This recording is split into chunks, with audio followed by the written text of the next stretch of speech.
Welcome back to another episode of Rock Boys Football. Mario Cristobal, the Miami Hurricanes, continuing to work their way through spring practice. And, we've talked a lot about this program, but over the last couple of days, it's been much more centered around the recruiting trail. Want to get back to what this team is shaping up to be going into 2025. We are in the back half of spring practice. You are starting to see guys separate at different positions. And I want to focus at least the early part of our conversation around the wide receiver room, which I think is one of the biggest storylines for a lot of Miami Hurricane fans as we go through spring practice, where the talent in this room is undeniable, right? I think we all agree on that, but the proven production is not necessarily there. With CJ Daniels getting back healthy and kind of joining this Miami Hurricanes offense in spring practice, with what we've heard from the true freshman, I want to talk about what that rotation might look like going into 2025. And in fact, I think what would be really fun is the Miami Hurricane fans who are checking this out. I know y'all live and breathe this program. I know y'all have a feel for what you want the wide receiver rotation to look like. Let it fly in the comment section. Who are going to be the starting three wide receivers for this Miami team as we roll into that Notre Dame game? I'll learn a ton from you guys in the comment section. I always enjoy hearing your feedback too. Let it fly. Appreciate you guys rocking with it. If y'all do enjoy the content, consider subscribing to the channel. Without further ado, let's get into it now. CJ Daniels, a guy that we really haven't talked about all of spring practice because he's been working back to get healthy. Don't let CJ Daniels fly under the radar. It was not long ago that we were talking about CJ Daniels as a day 3 NFL draft pick, as he decided to not go to the NFL draft and transfer to LSU.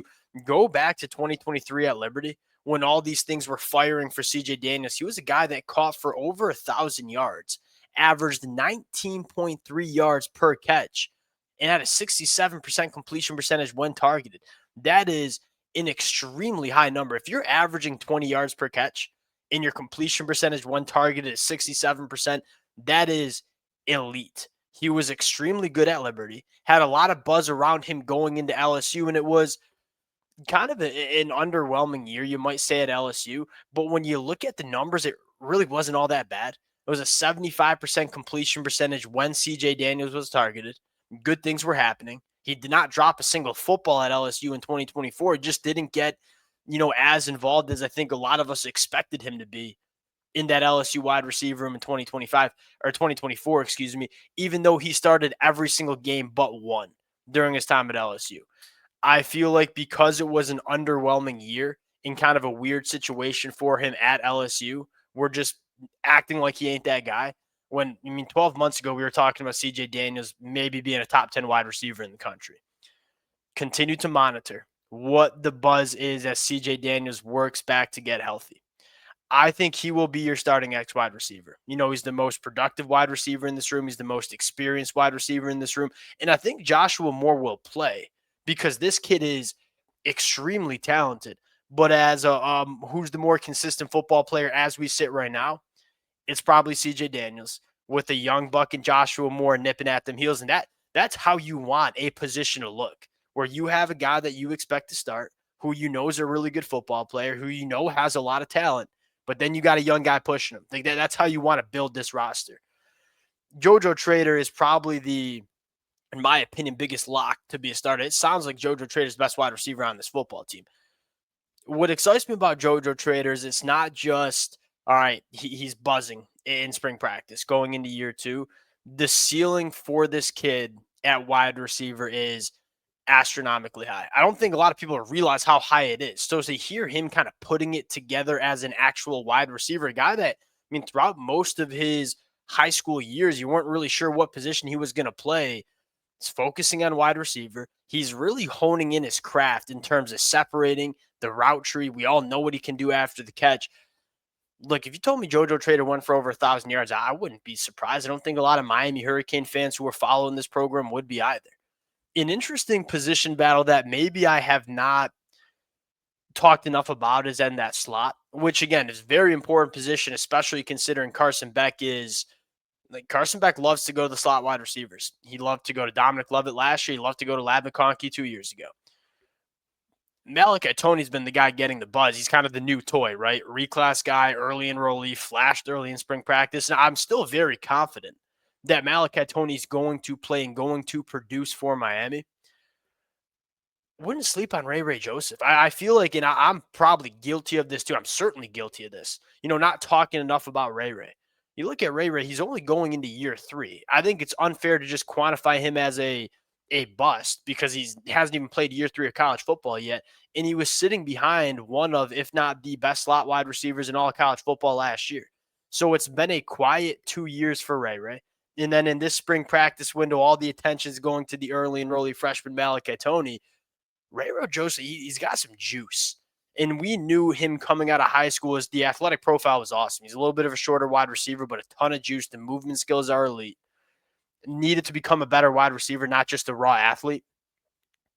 What if that happens for Ray Ray going into year 3? And it sounds like you've heard some good things from him as well.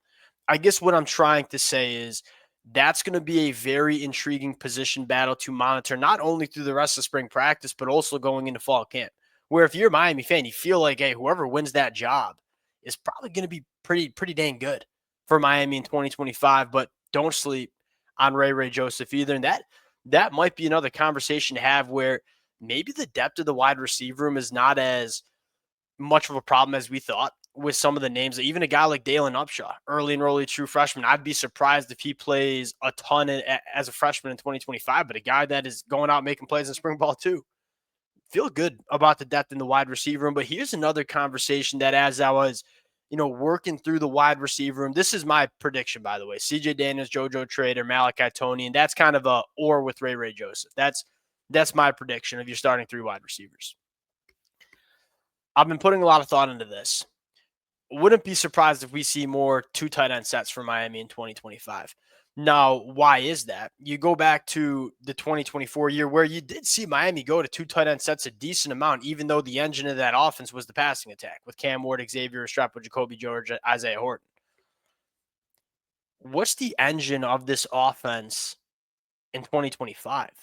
Look, I think the passing attack is going to be good. If Carson Beck is back healthy, with the wide receivers sounding like they're stepping up, the passing attack's not going to be a problem. But what is the engine of this offense? To me, it's the offensive line where Mario Cristobal in his press conference, I believe this morning, said we might have 4 or 5 guys get drafted on the offensive line after this year. I certainly see that as well. Your offensive line is going to be great. It's a bunch of big bodies that move people off the line of scrimmage, and you have one of the best running back duos in the country. To me, the engine of this offense is probably going to be the rushing attack. And then you look at your 2 tight ends, and Elijah Lofton's going to be your starting tight end. He's the much more dynamic tight end, especially as a pass catcher. But what have you heard from both Elijah Lofton and Alex Bowman? Is that they're dogs in the run blocking department. If you want to lean into the run game, not only do you have a really good starting 5 offensive line, you got 2 really talented running backs, but you also have 2 tight ends on the football field that are really good in the run blocking department. Are we going to see more 2 tight end sets from Miami and kind of lean into what they think the engine of the offense is going to be, and that's the run game? And I think what's unique about that is, hey, you go 2 tight end sets and you force teams to maybe match that and put another linebacker on the football field, get out of nickel. Well, Elijah Lofton can run by linebackers in the passing attack. I am very intrigued to see what the approach is on the offensive side of the football. And with all the buzz around, look, we know Elijah Lofton can block his tail. If he was the highest graded run blocker on the football team last year as a true freshman, Alex Bowman, although not as much pass catching juice as Elijah Lofton, is also a very good run blocker. I wonder if you see more 2 tight end sets, and I wonder if you see Miami really lean into the run game, especially when you have tight ends who can get it done in the run blocking department.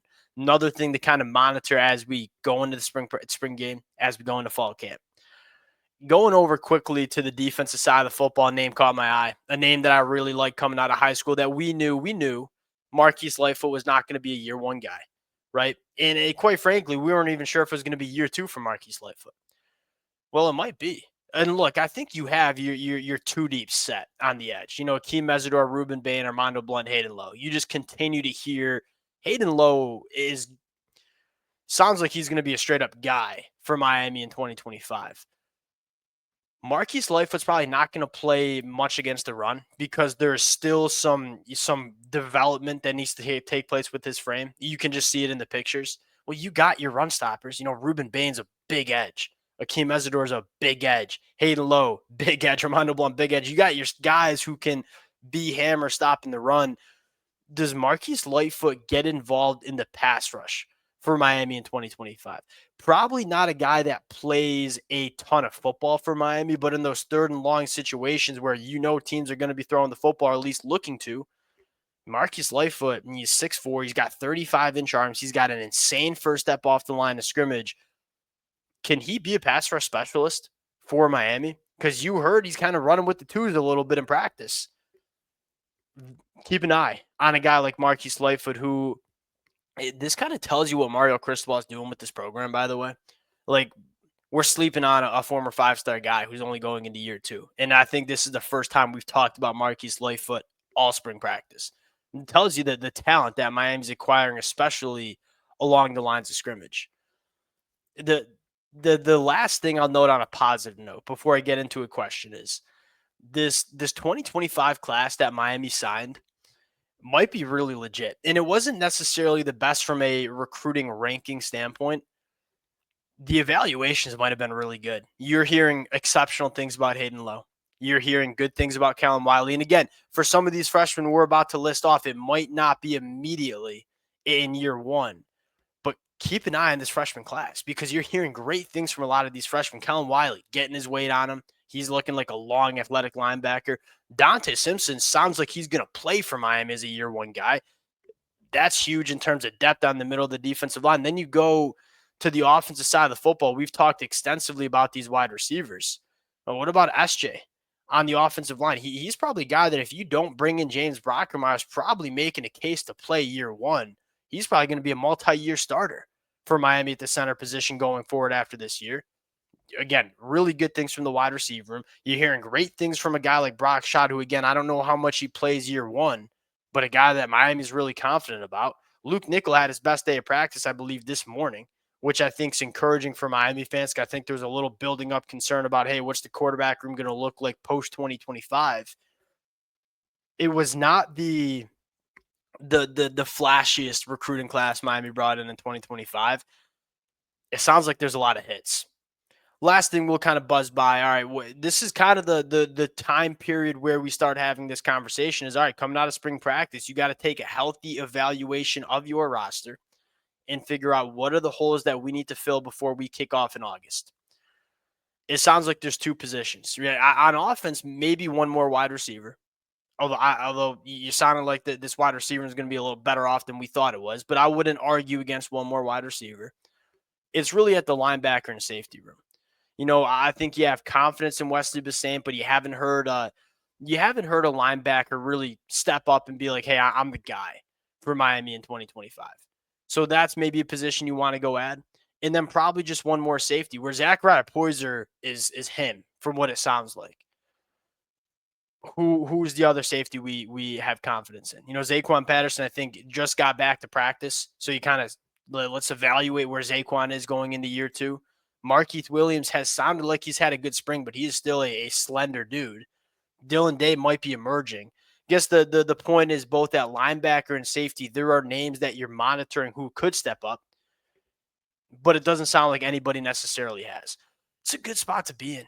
There are not glaring holes on this roster, and that makes it a heck of a lot easier to go into the spring and grab some real difference makers. When you're a roster that has 2 or 3 or 4 glaring holes, it's hard to be super aggressive because you're more desperate.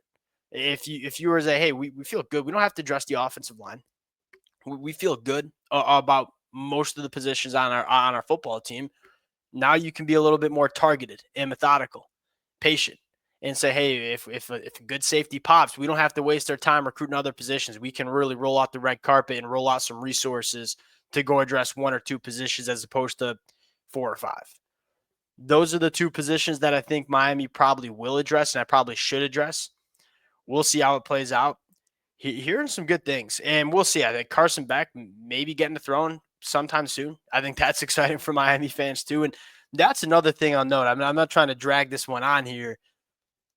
we'll get a better evaluation of where the wide receivers are going to play better when they have Carson Beck back throwing in the football. Because what you've heard is the quarterback play has been inconsistent, but the wide receivers are still flashing. So it's like, all right, what do the pass catchers look like once they get the quarterback one slinging them the pill going into fall camp? That's another exciting conversation to have as well. We'll close it out there. Appreciate you guys rocking with it.